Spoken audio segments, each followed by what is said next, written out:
Welcome to Old Fashioned Finance, the podcast that mixes cocktails and high finance. I'm your host, Caleb Frankert, and I'm joined by my good friend and fellow money muddler, Jason Burnell. Caleb, can a podcast about finance be entertaining? Not without alcohol. All right, let's mix it up. Okay, well, I did. I already mixed it up. You already did. Pre-mixed. Let's drink this mixed up drink. Well, it's not pre-mix. It's not like I opened a can. Well, it's pre-mixed for the podcast. Yes. Aren't they all, though? Yeah, that's true. I have had like pre-mixed cocktails. Surprisingly, not that bad. Like Bullet the Bacardi mix ones, the Bacardi ones. Oh, you're going there. Yeah. Well, I mean, that's a rum. I mean, I do like rum. I think Bullet mix like pre-mixed old fashions. I have had one of those too. Also not bad. No? High West does a Manhattan. What's that like? Like a barrel-aged Manhattan? We had a good friend, our CPA friend, Brian Wright, came in. Yeah. And he brought us, remember those? Like, oh, yeah. What was, that was it was like an old-fashioned, you just add whiskey. Just basically. add whiskey. Yeah. And those were really Did we good. do that on We the podcast? tried one. No, we should have, though. That's a good idea. There's more of those. I haven't had that in a while. There we go. Is it here? Did you take it? No, I didn't took it home. I don't think. If I did, I drank them all. All right. Which is possible that I don't remember. Well, Jason. Yes. We're drinking gin again. I just realized this. Is that okay? It's great. All right. Well, we had all the ingredients for this one, so. You know, we heard Snoop Dogg the other day.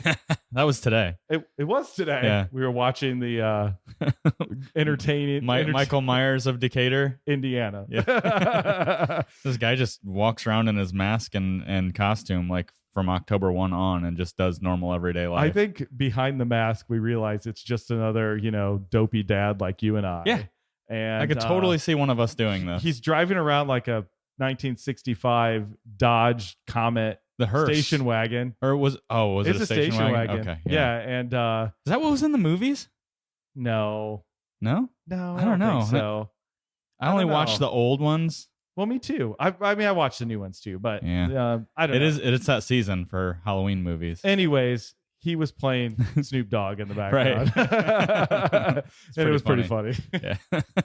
Cool. Well, we're drinking a Casino today, Jason. Yes. Casino. All right. Don't get that confused with the stock market, which people are confusing. It's just right manipulated. Now. It's the just casino. Gambling. Sounds very pessimistic, Jason. Yes. That's actually gambling. That's what we're going to talk about today. The big people, they make all the decisions. Yeah, very pessimistic of you. Stop being so negative. We're talking about the seduction of pessimism today. But before we do, you are. We are going to talk about the Casino. This is a drink that I pulled off of OHLQ's website, actually. Interesting.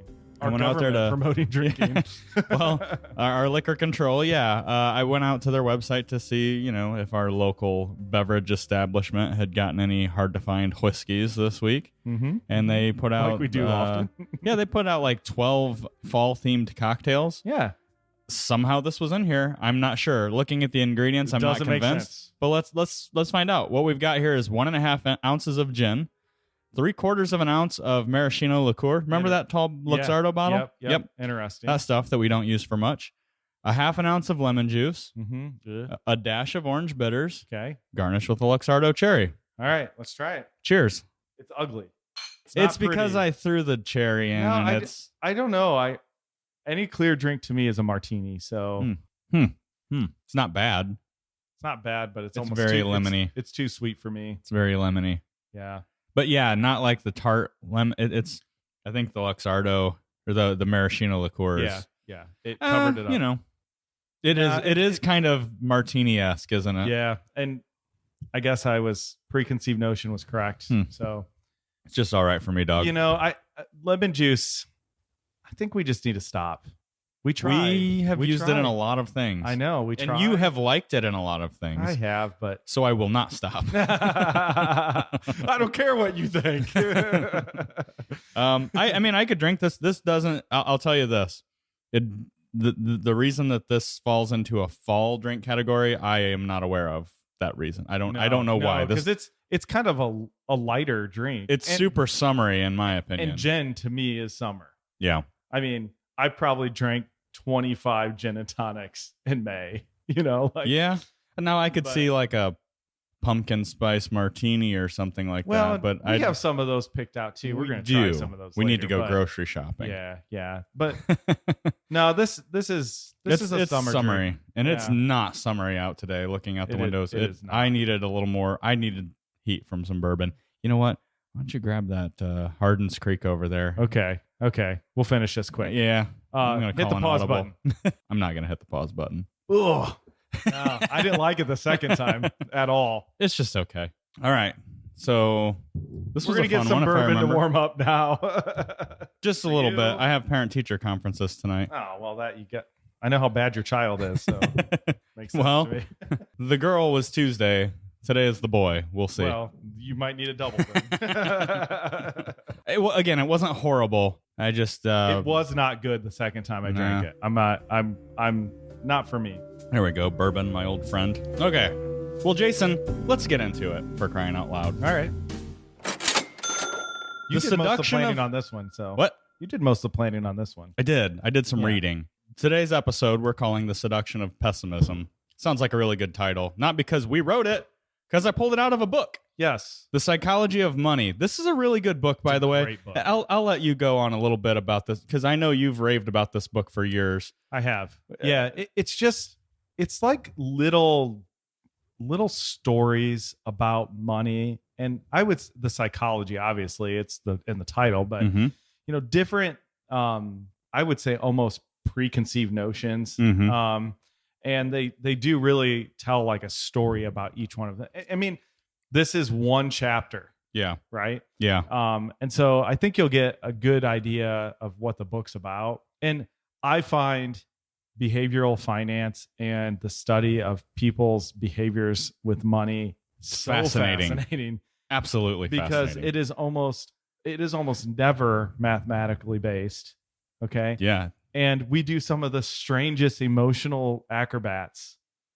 Acrobatics. We do a lot of things to justify our emotions, which are way off usually when it comes to money. So yeah, I mean, if you draw a map of how some of those decisions are made, I mean, there's lots of steps to get to. Well, and then I concluded 50 steps later that this is what I should do. Yeah. Yeah, this was really timely. There's a lot of pessimism out there. Here in Ohio, the weather isn't helping right now. But actually, before we walked into the podcast studio, one of our relationship managers was, I forget what she said, I'm not going to look at the market. I'm not going to look at the market. And I just jokingly, Jason and I, we came from the bank at one point. Yeah. And we have all been in those sales meetings, which concluded with, go sell something. Yeah. Ugh. I'm so glad to be away from that. It's a joke around here, though. Sometimes we will just, we'll joke with each other and say, go sell something. Yeah. So she said, I'm not going to look at the market today, blah, blah, blah. And I said, why don't you just stop being so pessimistic and go sell something? Ha, ha, ha. We all laughed. And then one of our other relationship managers said, she is selling something. She's selling optimism today. And I said, boy, that was the opening quote I was going to lead with on today's podcast, which is the beginning of this chapter, The Seduction of Pessimism. Here's the a quote by the author, Morgan Housel. We should probably plug that, right? Yeah. Optimism sounds like a sales pitch. Pessimism sounds like someone trying to help you. That is just so true. It is. Pessimism is very, look, now I'm going to tell you. I'm going to let you in. Things are bad, therefore. I'm going to let you in on a secret. Yeah. There's a conspiracy. It really does. That quote, that is a big one. Now, I'm going to lead with another quote. Oh, two quotes. I'm going to lead with another quote. That's not leading with a quote anymore, idiot. All right. By Deidre McCloskey, a historian. Oh, nice. I love this quote. For reasons I have never understood, people like to hear that the world is going to hell. Yeah. It's so true. And it's so easy to be wrong about it. Absolutely. Yeah. So, I mean, so this isn't the quote episode, like we did last week, although we'll have some quotes and things like that in there. But well, I mean, let's just face it, during a period of pessimism, people turn to the little quibs, the things that are quips. Thank you. The toothbrush company, right? Let's talk about that, though. People want to hear that the world is going to hell, right? Yeah. When they turn on TV, they don't want to hear that things are okay. Yeah. On today's news. Right. They want to hear Like it's almost like people thrive on tragedy. People thrive on they thrive on negativity, right? Like, yeah, I mean, if there's not a crisis, you're right, then they're bored. That's what we've become. We're bored without a crisis. Well, and isn't that kind of like our society has become allergic to like being content? Yes. Well, I love the US of A. Me too. Right? But a lot of our foundation is pull yourself up by your bootstraps. Go make a better life for yourself. Right? Yeah, but we constantly improving. How can pessimism possibly support that? Well, that's a pretty optimistic stance, actually. But I do think it's kind of rooted in that. You don't like where you're at. Do something different. Yeah, absolutely. Just discontentment. So, well, okay, I'm going to share some things in this book here. Just talking about pessimism in general, and I wonder why we're so pessimistic, Jason. Maybe it has something to do with the media that we consume. Maybe it has to do with the quote unquote, we've said this a couple times, quote unquote financial news. Right. Get this. So we're going to take it back in time a little bit. You might remember this. December 29th, 2008. Yeah. The worst year for the economy in modern history is about to close. Sure. Stock markets around the world have collapsed. The global financial system was on day-to-day life support. Unemployment was surging. Mm-hmm. As things looked like they couldn't get worse, the Wall Street Journal, of all places, the Wall Street Journal, pretty respected publication, right? Mm-hmm. Yeah. Especially in the world of finance. Absolutely. Published a story arguing that we hadn't seen anything yet. It ran a front page article. I'm reading this, by the way, from the book. Oh, my gosh. It ran a front page article on the outlook of a Russian professor named Igor Panarin. Oh, he's a smart guy. Do you know him? No. Oh, okay. Whose economic views rival the flair of science fiction writers. The Journal wrote, around the end of June 2010 or early July. I'm melting inside right now, just so you know. The U.S. will break into 6 pieces, with Alaska reverting to Russian control. California will form the nucleus of what he calls the Californian Republic, and will be a part of China under Chinese influence. Texas will be the heart of the Texas Republic, a cluster of states that will go to Mexico. Texas! Fall under Mexican influence. Washington, D.C. and New York will be a part of the Atlantic America that may join the European Union. Canada will grab a group of northern states Professor Panarin calls the Central North American Republic. Hawaii, he suggested, will be a protectorate of Japan or China, and Alaska will be subsumed into Russia. Wow. I mean... Wow. So at the... Not quite at the bottom, right? Right. But things were pretty dang rough. close. I mean, by March, April of 2009, we were starting to bounce on the bottom. Okay. So the very respected Wall Street Journal published this. You ain't seen nothing yet. Front page, right? I mean, this is the bull crap that we put up with. Jason, but would that sell papers? Yes, it would sell papers, but that is exactly what that would do. And it's no different than today. And I keep asking clients, I just had meetings, right? Mm-hmm. And I'm like, is this worse than when the pandemic started? Mm-mm. No. Okay, so why in the world are we thinking that this is something new and different? And because the media keeps telling us it is. Famous last words, remember? Yes. It's different this time. It's different this time. Jason, okay, so we know that pessimism sells, all right? Let's flip this around here, okay? Sure. I love the examples he uses in this book. So let's think of Japan in the late 1940s. The nation was gutted by defeat from World War II in every way possible. Like economically. Gutted, they mean like bulldozed and dumped in the ocean. Economically, industrially, culturally, socially. A brutal winter in 1946 caused a famine that limited food to less than 800 calories per person per day. Woo! All right, I eat that in one sitting, no problem. Yeah. I ate that for a snack. We might be drinking that right now. Imagine if a Japanese academic had written a newspaper article sounding like this. Chin up, everyone. Within our lifetime, our economy will grow to almost 15 times the size it was before the end of the war. Oh, God. Before the end of the war. Our life expectancy will nearly double. Our stock market will produce returns unlike any country in history has ever seen. We will go more than 40 years without seeing unemployment top 6%. Wow. We will become a world leader in electronic innovation and corporate managerial systems. Before long, we will be so rich that we will own some of the most prized real estate in the United States. Americans, by the way, will be our closest ally and will try to copy our economic insights. So This is honestly, that what would happened. have been crazy, but that is what happened. Right. Going back to our friend Igor and Russia, did the United States split up into 6 parts? No. What do you think sells more?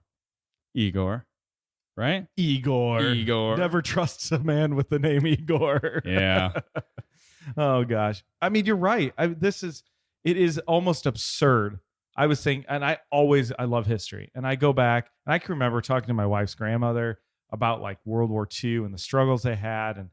And I always go back to those time periods. And I think about like the world in a large part was pretty much destroyed. It was rocked. Mm-hmm. And how, quite frankly, the human race pulled up their bootstraps. The country and our allies, the United States and our allies, banded together to rebuild these places. And, I think about, some of the kind of what I would consider racist comments that my grandfather, who was a World War II vet, would say about the Japanese. The socially acceptable comments at the time. At the time. And, and to think that we were somehow friends with them now it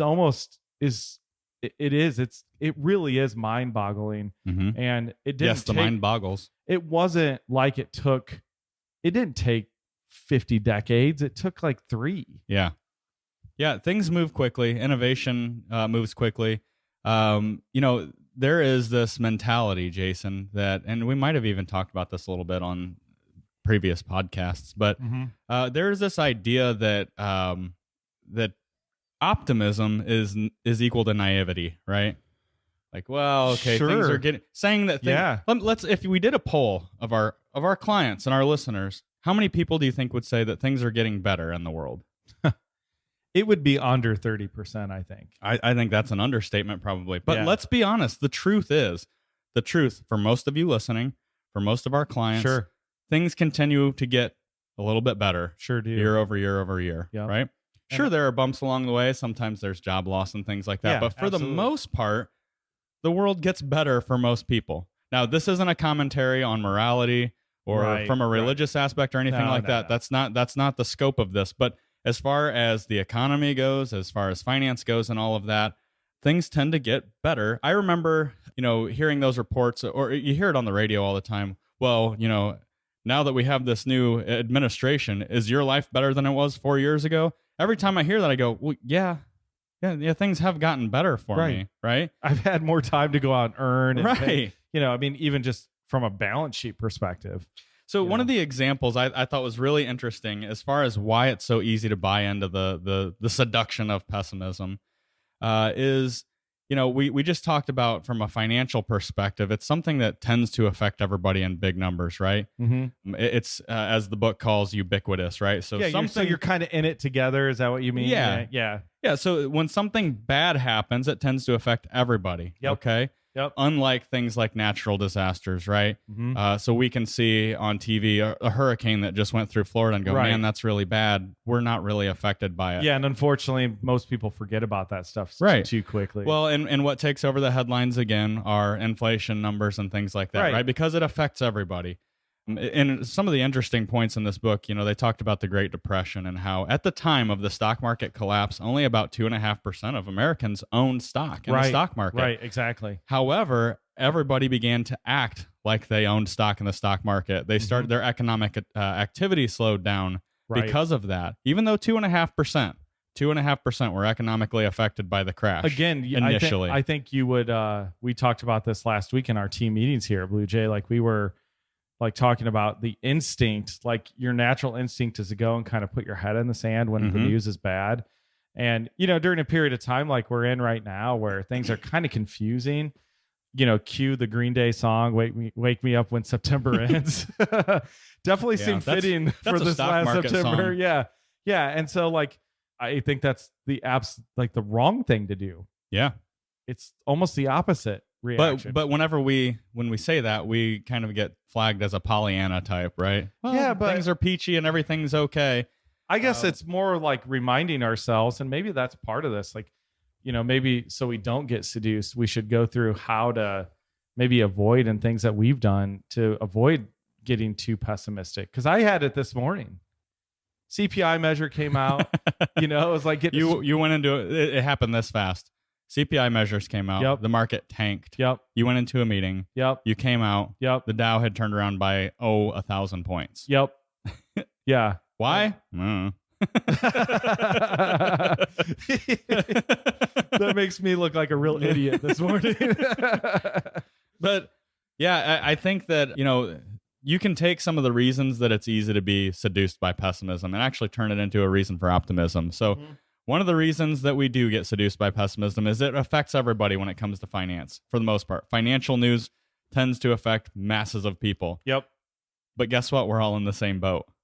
Right. It's not like, well, I shouldn't say that. I was going to say it's not like your neighbor's getting way ahead and you're getting pummeled. Because there are people who... Yeah, depends on how they react. That's true. That's very true. Yeah. Jason, another reason it's easy to really just buy in on the pessimism is that people often forget how markets adapt to negative situations. One of the great examples in this book was in 2008, environmentalist Lester Brown was writing about China and how their population was growing and demanding more fossil fuels. And he said by 2030, China would need 98 million barrels a day of oil. Okay. And at that point in time, the world was producing about 85 million barrels of oil. So the idea there was, we're going to run out in no time. Right. We're going to have an oil shortage. Okay. So you look at something, a bad headline, a bad fact or statistic as a reason to be pessimistic. Right. But what did that not factor in? Okay. Exploration. We started fracking. Sure. Finding new ways to extract oil. Right. Innovation. Right. Right. And that is what our economy is built on. Absolutely. And that's what I try to keep telling folks. Look, we're gonna have headwinds in the markets for sure. We're gonna meet resistance.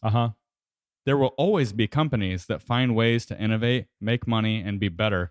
And it kind of goes. Somebody out there right now in podcast land, okay, and they are throwing punches and they're using their machete. They're going through uncharted territory. They're doing good things and they're developing something that is going to change the world at some point, and maybe not that extreme, but they're fighting to win, right? Yeah. And there's so much of that going on. And I think sometimes we forget just how incredibly large our economy is. And you think about the innovations that the United States especially have developed over the last 100 years. Again, I go back to my wife's grandmother, and I remember her telling us a story about the time she saw her first car. And you got to think, car, electricity, flushing toilets, refrigeration, air conditioning, penicillin. I mean, like in 100 years' time, there were so many points that were like, we didn't even think about, like, I get the comfort of watching 45 minutes of TikTok videos every day. It's like, so it's pretty amazing. And that's funny because that brings us to the third point that this author brings up in this book, which is that progress happens too slowly to notice, right? But setbacks happen too quickly to ignore. Okay. And that's absolutely true. If you think about it, like let's think about the stock market, for example, right? Market's up 1%. That makes no headlines. Right. Market's down 1%. You bet. The headline is stock markets and turmoil. What's the one that we kept hearing during COVID? Stock markets in free fall, or what was the something like that? It was like, oh gosh, I remember like pitchforks and literally like graphics. And you're right. When it's up, they never, ever, ever look at a time period. So it's funny because what you just said, all those innovations that you referenced in one person's lifetime, you could look at 1 year and say, well, there wasn't a whole lot of innovation. You could look at 5 years, not a whole lot of innovation, even a decade at a time. But you start to lump decades together, which form a person's life, and you go, we went from what to what? Exactly. Right? So in someone's lifetime, we went from indoor plumbing, penicillin to TikTok. Yeah. I mean, seriously. So the example they use in this, and I love this because I'm a big fan of the Dayton Air Force Museum, the Wright brothers, flight, right? So in 1889, the Detroit Free Press published an article saying that it is impossible. Flight is impossible because for a bird who weighs 20 pounds, it's almost impossible. And they were saying that if there was a flying machine, it couldn't weigh more than 300 or 400 pounds. Well, here we are. Yeah, obviously, like right, we're flying every day. Stuffing 300 people on a plane like it's nothing.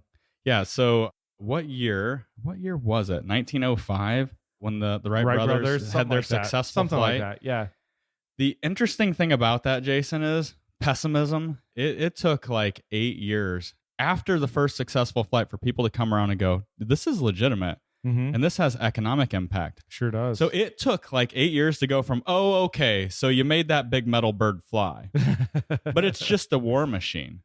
You could never turn that into a cargo plane. Right. You could and then it's like people every would time, never trust that. Yeah. And every time an article came out saying, this is all cool, but it could never be this. 6 months later, guess what we're doing? So, something like that, even when innovation happens quickly, adoption of this innovation does not. So that's that lingering pessimism, Jason. Yeah, and I've been to a conference where I had like kind of like a futurist guy talk about like the life cycles of ideas. And it was very similar to that, where you have like basically straight up rejection of these ideas. And then you have folks that somehow it will become accepted and then it's part of our society and then it disappears. Yeah. And I think of so many things in our lives, like the internet, for example, like, oh, I'll Google that. I have unlimited information at my fingertips. I carry it around in my back pocket from my office to the toilet to my car, back to my, like, that's just, I got to go back. Unbelievable. My dad doesn't, I'm sure. I don't know. He does have a smartphone now, so maybe he does listen to the podcast. Yeah. Jitterbug. I want to go back and say in 2007, was it? When I told him, Dad, you need to buy Apple stock. Yeah. By the way, this is not an endorsement or anything. This is an example. I said they're working on a phone that's essentially a computer in your pocket. You can get on the internet. You can do this, that, and the other. He said, that is the dumbest thing I have ever heard in my life. Why would anybody want to do that? And most people can't even imagine life without it now. Right. I mean, you just can't. We went on a significant hiking trip this year. You're out in the wilderness, you're up high, and you forget. Like, honestly, I had my phone with me. It didn't work. But you pull it out and you're like, oh, yeah. Oh, yeah. It doesn't work right now. But there's like, I mean, before we wrap this up, I think like being optimistic, guys, it's like now is the time to reflect back in your situation and think about how much progress have I made financially in the last few years? Where's my job situation? How healthy is my family? How's my faith life? All of these things are like reminders when, this news media is just bombarding you. And just turn the doggone TV off. Yeah. Just do it. Pessimism is the easy way. Or limit it. Maybe it's I think of the day or something, right? The path of least resistance. I think that, and I am a cynical person at heart a lot of times. You are? I have a tendency to say, oh man, you live in Disney World and nothing's ever wrong. You're naive. No, you know what? I think that quite frankly, pessimism is the easy route. Sure. Optimism is the hard way. But I'll wrap it up with another quote that I don't know who said. I think it might have been Warren. Gains in the stock market are permanent. Pullbacks are temporary. And then I'll go back to mine. If we don't recover from this one, it'll be the first one ever. Right. That's a good point. All right, Jason. That was fun. Was good. This is a great book, by the way. The Psychology of Money by Morgan Housel. I could see dipping back into this, Jason, and doing a couple more chapters. In fact, I almost bought cases of this book with a bookmark in chapter 17. Yeah. The Seduction of Pessimism, and sending these to my clients. It's a seduction. There's no doubt about it. Yeah. Rise above. Wake up, people. Well, thanks for having a drink with us this week, folks. It is time to close out the tab. If you have a question or a topic you want addressed on the Old Fashioned Finance podcast, be sure to email us at podcast@bluejfg.com. We'd love to hear from you. Don't forget to share the show with someone you love or just someone who needs a little money muddling themselves. You can stay up to date with the latest action by following us on Facebook. Old Fashioned Finance is brought to you by Blue Jay Financial Group. That's bluejfg.com and produced by Podastery Studios. We've been your hosts, Caleb and Jason. Cheers. Yeah. I just tried this again. That's awful. It's okay. Bourbon's better.